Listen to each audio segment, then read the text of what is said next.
Mr. Chairman, Mr. Garland, Facebook has admitted in a letter to the Arizona Attorney General that it, quote, allows people to share information about how to enter a country illegally or request information about how to be smuggled, close quote. 8 U.S.C. 1324 criminalizes aiding and abetting entry into the U.S.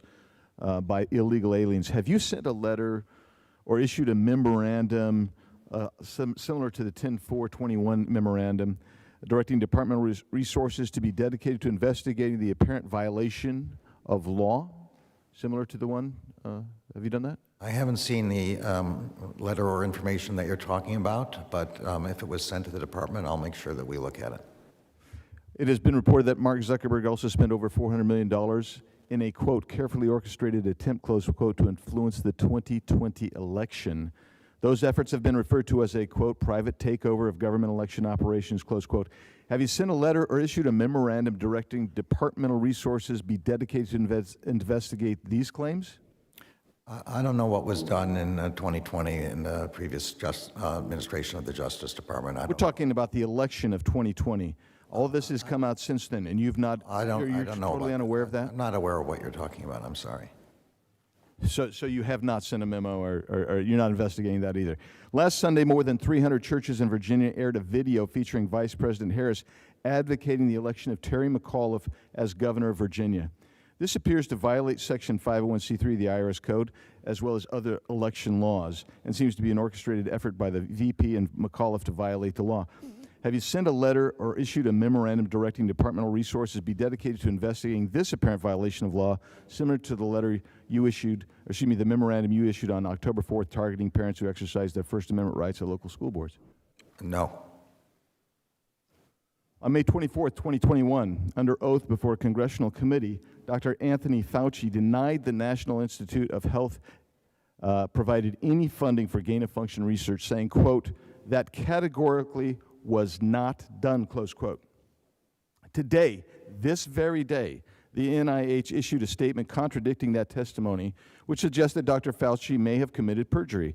This is a criminal offense, and I'm left to wonder if you intend to look into that and send a communication such as a letter or a memo similar to the October 4th memo that you issued regarding parents going to school board meetings to investigate Dr. Fauci's potential perjury. Again, I'll refer to the long-standing departmental norm that we don't comment about investigations pending or unpending.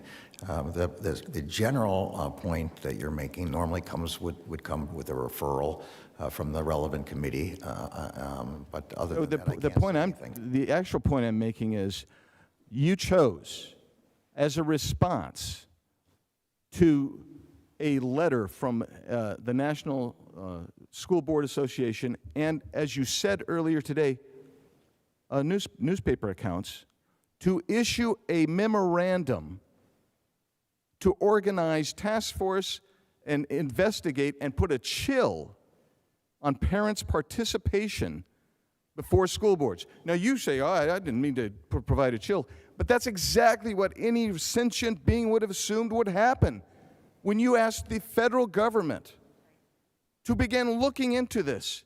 Of course parents are going to be nervous now. Of course people will step back. That's the purpose of my questioning. So when we get to these things like Zuckerberg, Facebook, Kamala Harris, we get to, and Dr. Fauci's purported perjury, there's no indication. You didn't hold back. You issued a press release. Do you see the distinction? How about this one? Since January 20 of 2021, Border Patrol has encountered more than 1.3 million aliens at the southwest border trying to illegally enter the country. You yourself have acknowledged today that that remains a crime. Have you sent a letter or issued a memorandum to U.S. attorneys directing prosecution of these cases?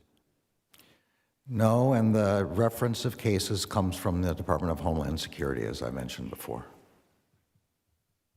Look, you managed to issue a memorandum about parents showing up at school boards.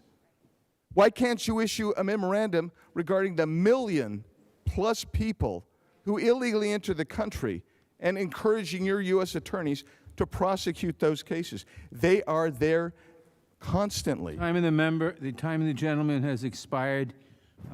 Ms. Correa. Thank you very much, Mr. Chairman. Mr. Attorney General, welcome and thank you for your good work. I wanted to turn back to the issue of safety of elected officials, federal and local. You mentioned a couple of words